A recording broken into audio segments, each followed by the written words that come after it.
pawn shop instead of a ring.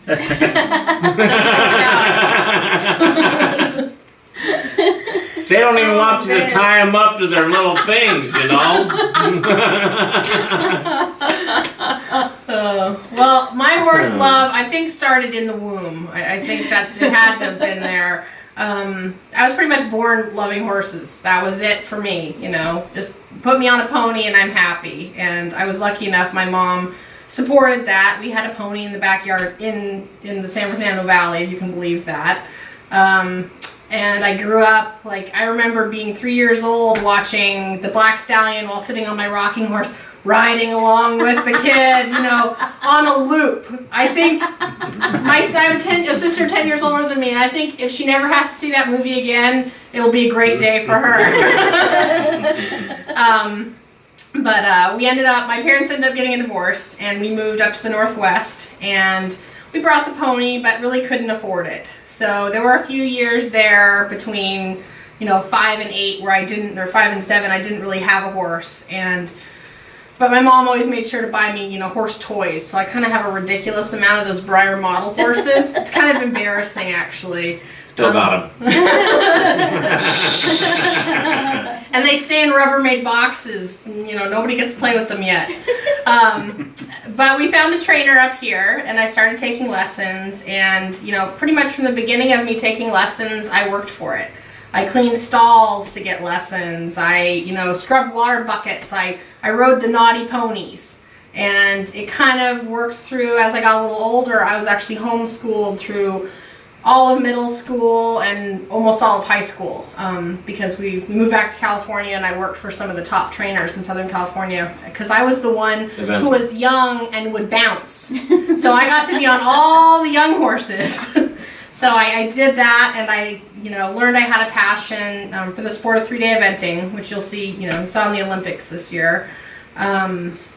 And, you know, I'd ride thoroughbreds all the time, always off the track, because they're great little projects. So that became a passion. And then we moved back up here, and I ended up getting my first off-the-track horse that I owned, and kind of started my business rolling a little bit, buying these horses off the track and selling them and enjoying them. And I had a little break from competing for a while because I had my first child, and when she was about, I don't know, 9 months old or so, I saw a job advertisement on Craigslist that said thoroughbred grooms wanted. And I thought, I'd always wanted to go to the racetrack and like work at the racetrack because my mom would take me to Santa Anita when I was little. And I remember being teeny tiny watching the horses run and thinking that was the best thing ever.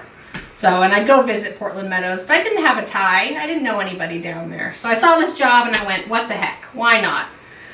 I get there, and I was supposed to have like an interview to see if I know what I was doing. Well, the interview lasted about 15 minutes, and the guy put me to work. And he said, okay, so you're going to have 8 horses you're in charge of. And by the next morning, it had gone up to 14. So, and I had never worked with horses, you know, at the racetrack before, so it was quite a big change. And people started saying, oh, well, you have contacts in the, you know, equestrian community, you know, the jumpers and things like that. Could you get this horse sold? Like me and Billy. He and our friend Billy, another trainer, kind of got me started. They were the first ones. And I met Kenny, and I started selling these horses into new homes. And I, you know, got contacts with all the trainers and worked for Kenny, you know, running our barn. And I've sold, you know, almost 200 horses off the track now into new careers.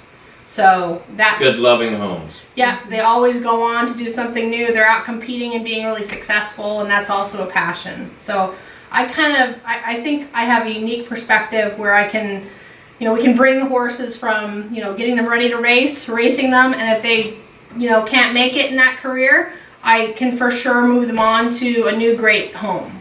So you know, that's not often that you can find that in the racing community. So I feel pretty proud that I can offer that. So. Yeah, and it became a big deal down there. I mean, they'd come up with a horse that they've spent oodles amount of money on, endless amount of time for 2 years getting them ready, and then they'd come to Katie and say, hey, can you get 500 in a good home? Because we don't really care about the 500 We want to be able to go on the internet and see this horse jumping a year from now in the same home that we sold him to, not have to go get him out of some stockyard.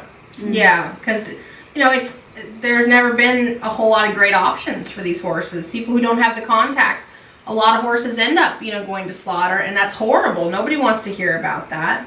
No. So I've been pretty lucky to be the link. I can't help all of the horses, but the ones that are nice and sound and ready to go on to a new career, I am excited to be able to do that. I've sent them as far as Virginia and Florida because, people call me up and say, this is what I want. And I say, this is what I have. And they send a check. and a truck comes and picks them up and takes them there. So it's pretty fun. But that's kind of my horse overview, Horse crazy. Just a little bit. Really? And I still ride currently, and I always have at least a few horses at home that I'm working on getting ready to compete and sell. And she needs her fix sometimes, is what it is.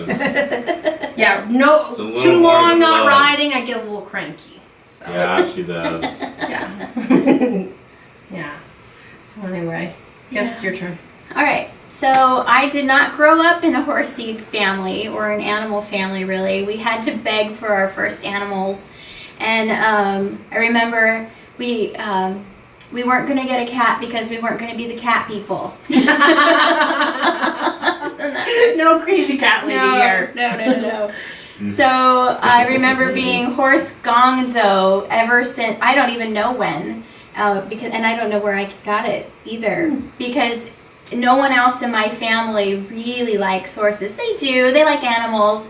But, they like all the colors of the rainbow, too. It's just like, oh, we like everything, But no one has a dog. And my sister doesn't have a dog. And no one's really into it. My sister just rode for the first time probably 6 years ago. And I think it was the first time since she was bucked off when we were kids. Oh. I know. It took a long time to convince her that my pony wasn't going to hurt her. And I just led her around very gingerly, made sure there was no trotting involved. Right. Walking. Yeah. So I had no horse contact, no real lessons. I was in Girl Scouts, and the Girl Scouts have this awesome horse camp, and the only reason that I did Girl Scouts was because I could go to this awesome horse camp every summer. It's the only reason. And oh my goodness, there were so many things in Girl Scouts that I couldn't stand, but I could go to horse camp. Awesome. Yep. So horse camp, and then when I was 15, my parents actually said yes to lessons, and we found this amazing lady. Her name was Margaret, and she was a pony club lady from Great Britain, and she had come over. I know, it was awesome. Yeah. She had come over, and she didn't have really any connections. Her daughters both rode, and one was going to be a veterinarian, and so she had these horses at home, but no one to ride. So there walks in Jennifer. I want to ride all her horses. I'm so excited. And she gives me lessons for the first couple of months. And then she says, well, I can't really teach you anything more. You just need to go ahead and ride. Advance on your own. Advance on my own. Mm-hmm. And at that time in Everett, Washington, over by Silver Lake area, there weren't all these condos that you see now. Now there's condos, but I used to ride where you see all those condos, and there was a huge field and a quarry, and I was on that horse every single day. Nice. Rode my bicycle, no one drove me. I rode my bicycle all the way up the hill, huge hill too, and parked my bike out front in front of their gate, tacked up the horse, and I was gone for a couple of hours. It was awesome. Did that every day after school. And then even until when I had my car, still did the same thing. And my parents would call them and they'd say, my parents would be like, have you seen Jennifer? Well, I don't know. I'll check outside and see if I see her bike or her car. Because, at that time they said, yeah, just come, get the pony, go. And then, I did that for a very long time. I was in 4-H and competed, and lost the horse that I was riding and started riding somebody else's horse in 4-H, one of the 4-H moms, and so I competed with that horse. And then I can't remember what happened. I'm not sure if, well, my parents moved to Port Angeles before I was done with high school, so I was there trying to find out where I was going to live. So for 3 months I was living with one family, and for another 3 months I was living with another family. Wow. And so I was kind of jostled. And then I moved back to Port Angeles. And when I moved to Port Angeles, I did the same thing you did. I took horseback riding lessons because I was like, okay, this is how you make your connections. And so I have, my best friend actually introduced us, Lisa, introduced us, and she was the lady that I took horseback riding lessons from when I moved to Port Angeles.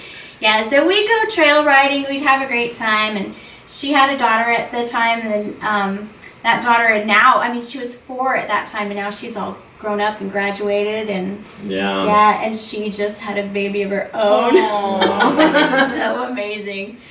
And let's see, so I moved back to Seattle, then moved back to Port Angeles, and then I met Vicki Foote through Brandon. And Vicki is a pony clubber, but she's also a gal that rides racehorses out at the farms. So she started taking me around to the farms, and then I was even more hooked than before, wasn't I? Took off from there. Oh my gosh, yeah, because 5 a.m., I have never been so happy to wake up at 5 a.m., drive my little car. Yeah. But never so much so as to get on a pony and just go and watch dawn coming up, and it was beautiful, and yeah, oh, what a blast we had. So I went around to several different farms, and I did that for, I don't even know how long. And then they said, well, why don't you become a jockey? And I said, okay. Because like Katie, I thought that would be the best thing to go learn and work at the track. So they started training me, specifically Brad Varner started training me on a couple of different ponies. In fact, we went to the sale and picked up some horses that were retired race horses. Next Saturday we should go, by the way. You should go. Okay. Go where, girls? What did I miss? Nothing. Nothing. No more horses. Bring some extra cash. So yeah, so that's kind of been my horse bug, and yeah, like I said, when we moved here to Portland, it was like, where are we going to put the horses? And we found a place right away. Trinity's been caught by the bug as well. She's a pony clubber, and She's a great little rider too. she loves it. Mm-hmm. Yeah, she's excited to start riding Marion Barry. Ooh. She still bounces. Yeah, she still bounces. And wears her helmet. Yes. We had She's her- a good girl. We had her jump on the little Welsh pony before the little girls got on her the other day, and she got bucked off. She got right back on, Yeah. happy as a clam. That's right. Ew. She's like, naughty pony.